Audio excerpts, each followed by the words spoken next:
What is up, guys? Welcome to 1010 Talk. Today we have a very special episode, an unboxing of a new to me, Rolex. I figured we'd do a little twist in this video and have my lovely girlfriend Aista unbox it so you guys can see the big reveal and get literally her first impressions. She has not seen this watch yet. So let's get right into it. So Adam gave me the privilege to unbox this watch. I already know it's going to be something a little bit more expensive because it has the Rolex crown. Okay. Green, nice, fancy little box.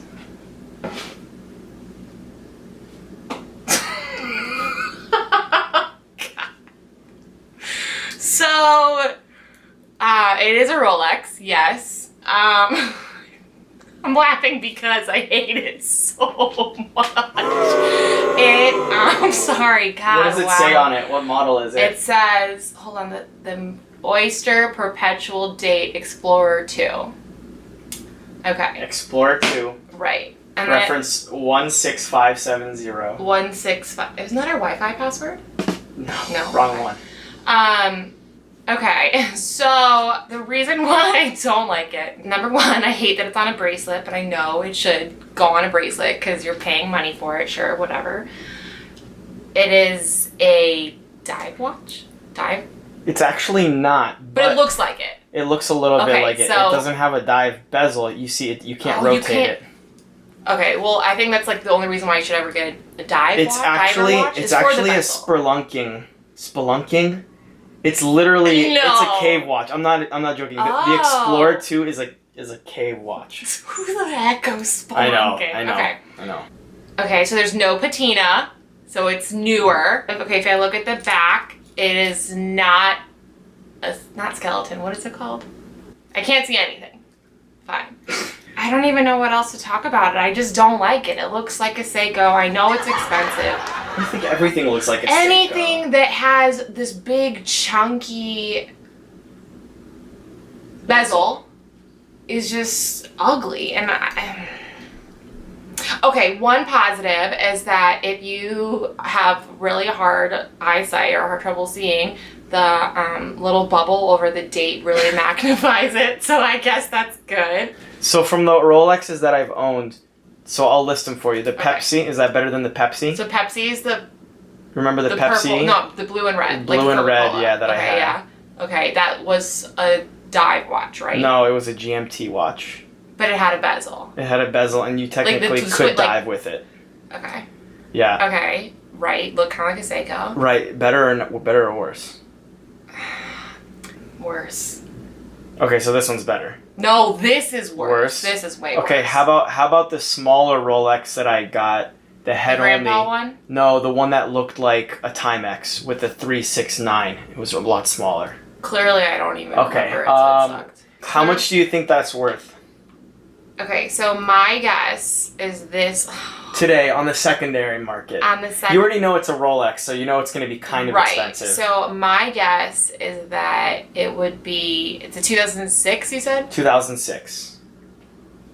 Alright, well, there's no way you would have paid anything more than $2,500? $3,000? Up. $4,000? The market price, I would say for that, depending on box and papers, and if you have a bracelet or not, is roughly between 4 and 5.5 at this point. Well, we are going to return this. We're not going to touch it. We're going to put it back in the bag. Wow. It's still ugly. But I could tell that if you wore it, you would look very rich. Overall, as you know, because I'm not a big Rolex person. You're not a big sports watch fan. I guess. You like no bezels, dressier, no bracelets, always on leather or a NATO. Okay, yes, fine. Yeah.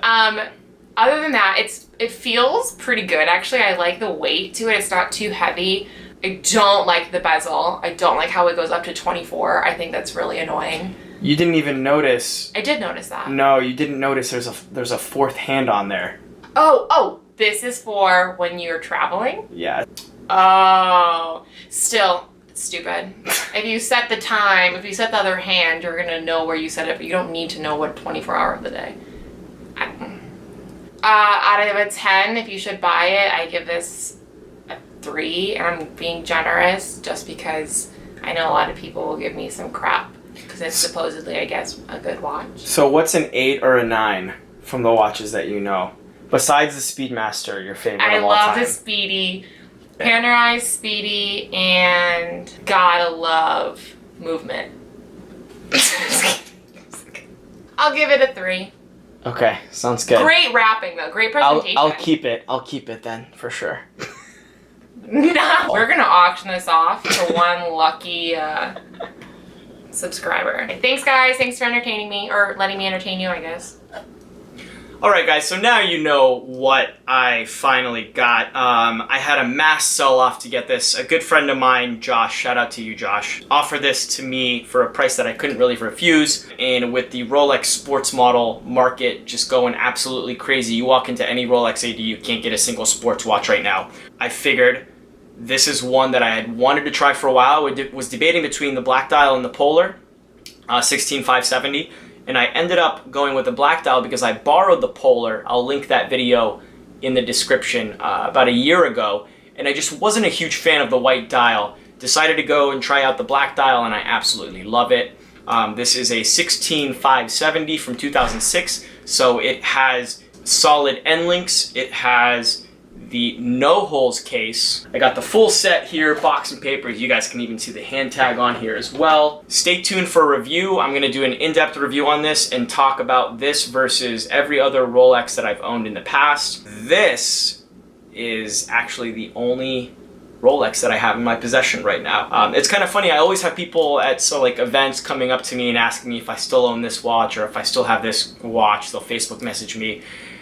And I'm like, man, if I still owned every single watch that I reviewed, that would probably be the equivalent to like half the cost of a home in the Midwest or something like that. So no, I am not absolutely loaded. If I want to buy new watches or review new watches, unfortunately, I have to flip them to fund new pieces. I can't say if this is a keeper or not, but I can tell you that I'm gonna make myself a little unwritten rule that if I do want to get rid of this thing, it's only gonna go towards another Rolex, simply because of the ridiculous supply and demand manipulation that's going on right now. It seems like all Rolex sports models are rising in value, and they're not stopping anytime soon. I also think that this one's highly underappreciated. The Explorer 2 model as a whole is much more underappreciated than any other watch out there. I think the Milgauss is probably right up there as underappreciated too with the Explorer 2. And within the Explorer 2 range, I think most people like the Polar more for its uniqueness. So coincidentally, this is one of the cheapest modern Rolex sports models that you can get. So let me know what you guys think about this bad boy. Let me know what you think about this compared to some of the other Rolexes that you know that I've had in the past. I know I'm probably gonna get some haters that say, oh, this is so terrible compared to your old 14060 or Pepsi or whatever, but I'm looking forward to the comments that you guys leave me. And as always, subscribe, hit the 1010 Tock square on the bottom right hand corner, and I will catch you guys in the next one.